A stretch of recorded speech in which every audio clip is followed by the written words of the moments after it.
मैं नंदाल से आता था।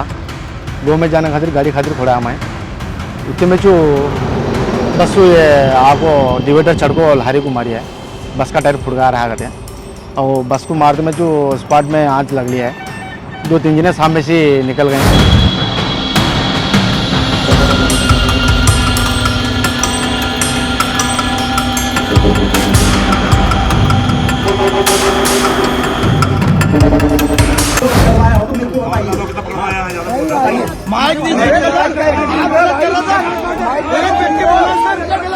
पर जमीन चैन हो रही थी, नदी के बगल में थी, काफी विरोध हुआ, हम लोग भी गए। जब वहाँ पर जाकर के विरोध करा, प्रेम करने वाले लोग भांति भांति के रील बनाते हैं, कोई इसको प्री प्लान बड़ा ड्रामा है ऐसा कहते हैं। ये सारी गालियां मैं सुनता हूं। क्यों? क्योंकि मैं आपके प्यार को समझता हूं। मैं पहले भी आपसे कह चुका हूं, ये इस देश की जनता को तय करना है कि आपको कौन चाहिए। वो जो अपनी जान पर खेलकर लपटों के बीच से बिना आधार कार्ड और बिना पहचान पत्र के लोगों की जान बचाता है, वो या वो जो अपनी दिहाड़ी मजदूरी बनाए रखने के लिए तमाशा करते हैं। क्योंकि दोनों ही खबर आपको दिखाऊंगा। असली हिंदुस्तान का चेहरा क्या है वो आपको तय करना है। इन दोनों में से कौन सा आप चेहरा देखना चाहते हैं अपनी अगली आने वाली पीढ़ी में, वो बताऊंगा। पूछिएगा और जवाब दीजिएगा कमेंट में जरूर आकर कि कैसा देश और कैसी पीढ़ी चाहते हैं। यही नहीं, आज आपको दिखाऊंगा, एक तरफ नरेंद्र मोदी साहब मंदिर मंदिर घूम रहे हैं और दूसरी तरफ उन्हीं की पार्टी के शासित राज्य में शंकराचार्य को प्रमाण पत्र बांटा जा रहा है कि वो शंकराचार्य हैं ही नहीं। और इन सब के बीच हालत भी खराब है ना, चेहरा लटका हुआ है, हवाइयां उड़ी हुई हैं, चेहरे से जो तेज ओज जिसे तेजस्वी ओजस्वी बताकर परोसा जाता था वो सब गायब नजर आता है। वजह क्या? क्योंकि जब पार्टी ही आपको छोड़ दे तो क्या होगा, और फिर वही शुरू।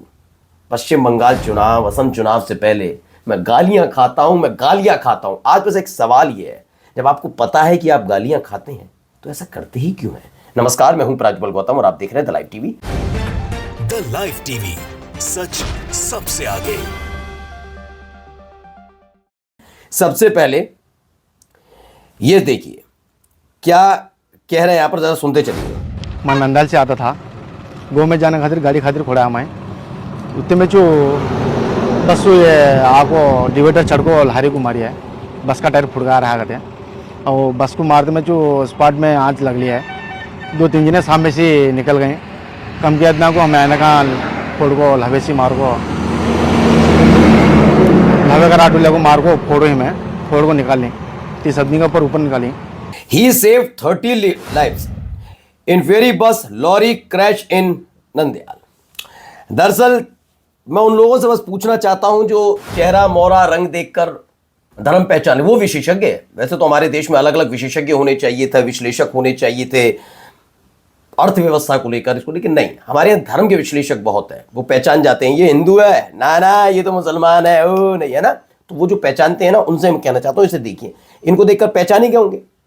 टोपी है जालीदार, दाढ़ी भी है भाई, तो मुसलमान ही है। हाँ, अब इन्होंने क्या किया है जरा सुनिए। इनका नाम है महराज और उनके भतीजे से मिलिए जिन्होंने बस में आग लगने पर 30 लोगों की जान बचाई।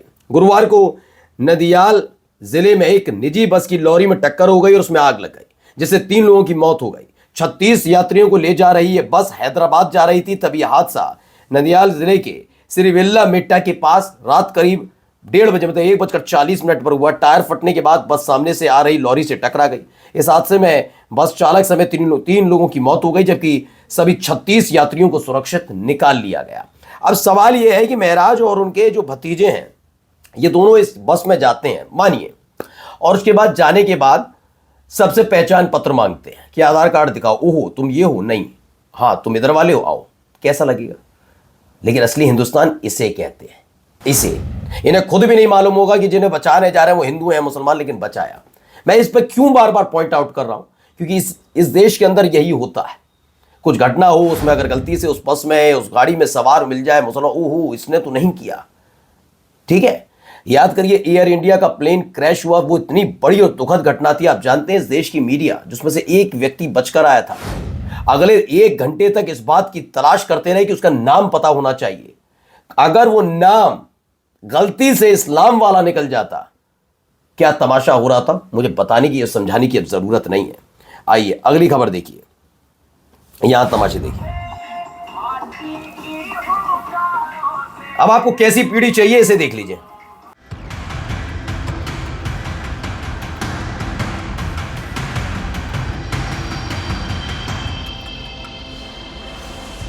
तो उत्तर प्रदेश, यहां पर योगी आदित्यनाथ की सरकार है जी। मुजफ्फरनगर में श्रीराम शोभा यात्रा निकलती है, ऑब्जेक्शनल सॉन्ग बजाए जाते हैं, खासतौर पर मुस्लिम महिलाओं को टारगेट करते हुए ऐसा दावा किया गया।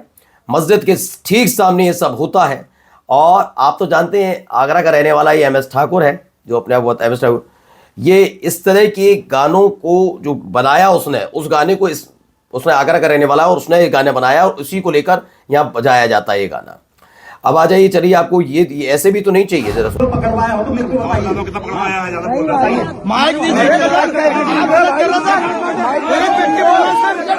यहाँ पर जमीन चैन हो रही थी, नदी के बगल में थी, काफी विरोध हुआ, हम लोग भी गए। जब वहाँ पर जाकर के विरोध करा प्रशासनिक अधिकारियों ने और कुछ नेताओं ने कहा जिम्मेदारी हमारी है। 2024 में गौशाला बनकर तैयार हुई, गौवंशों को वहाँ आश्रय उपलब्ध कराया गया। बिना बेमौसमी बारिश आई 2 दिन की, पूरा गौशाला जलमग्न हो गई, जिसमें 4-5 करोड़ रुपए बर्बाद हुए थे और वहाँ पर 150 गौवंश बदे मरा। और यहाँ हमारे किच्छा के श्रीमान। अच्छा, हो क्या रहा है बता दो। ये वीडियो उत्तराखंड के उधम सिंह नगर जिले का बताया जा रहा है। ऐसा दावा वसीम अकरम त्यागी का है। गांव का जो व्यक्ति है, जो गौसेवक है, और सरेआम माइक हाथ में लेकर भाजपा के पूर्व विधायक राजेश शुक्ला पर गौकशी और गौ तस्करों को शह देने की बात कर रहा है। मजे की बात यह है कि जैसे ही व्यक्ति आरोप लगाना शुरू करता है, विधायक जी माइक छीन लेते हैं। इसके बाद ग्रामीण भड़क जाते हैं। ये सब कुछ SDM पुलिस की मौजूदगी में हुआ।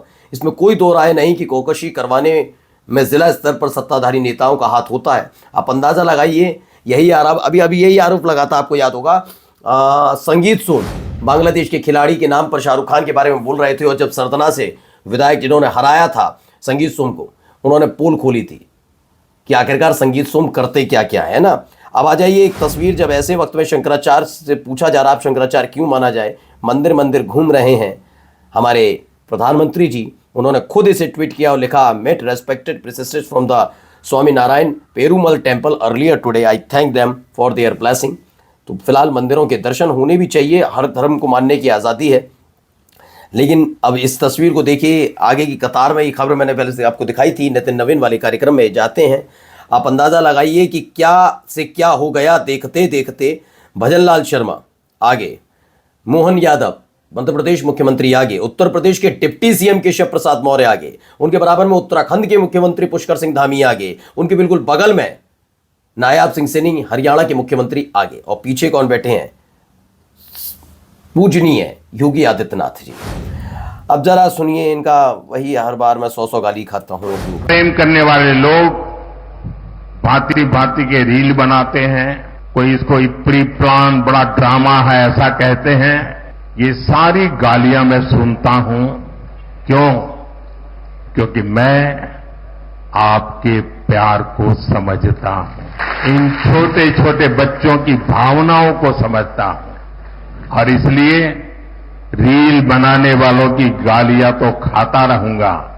लेकिन अगर किसी बच्चे ने 2 दिन 3 दिन इस प्रकार से प्यार से मेहनत की है, मैं उसका अपमान नहीं कर सकता। रील जितने ही बनने हैं, मैं निशब्द हूं। इतनी भावुक बात कही है, बहुत भावुक बात। रील बनाने वाली नई पीढ़ी पैदा की जा रही है, बस इसी पे जिए।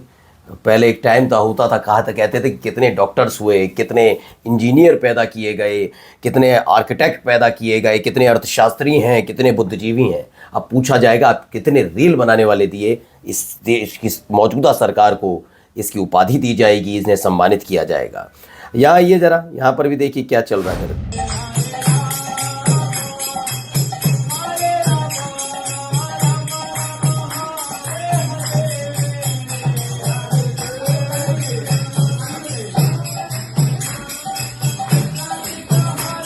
तो डॉक्टर निमो यादव लिखते हैं कि अगर फॉरेन की पुलिस होती है, वो AI सेशन करती है, वो सीखती है नई टेक्नोलॉजी जो आ रही हैं, जिनके ज़रिए फ्रॉड होते हैं, अपराध होते हैं, उन पर लगाम कैसे लगाई जाए। और यहाँ पर भारतीय पुलिस मेहनत कर रही है। भजन सुनिए, आराम से रहिए, सब ठीक है।